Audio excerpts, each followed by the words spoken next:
மனிதர்களை சம்பாதிக்கக்கூடியவர்களாக இருக்கிறோமா, அதன் வழியாக கடவுளுக்கு பணிவிடை செய்யக்கூடியவர்களாக நம்முடைய வாழ்வு இருக்கிறதா என்பதை சிந்திக்க இன்றைக்கு நமக்கு அழைப்பு விடுக்கிறது.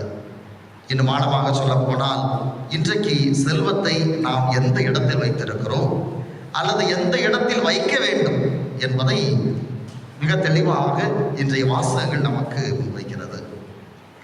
நம்ம ஊட்டி கொடைக்கானல்லாம் போயிருக்கோம் தானே, போயிருக்கீங்களா? வெற்றி.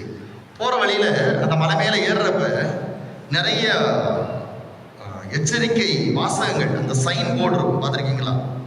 என்னென்ன சைன் போர்டலாம்? மெதுவாக செல்லவும் அல்லது ஒலிப்பானை பயன்படுத்தவும், முந்தி செல்ல வேண்டாம், இப்படி நிறைய சைன் போர்டு இருக்கும்.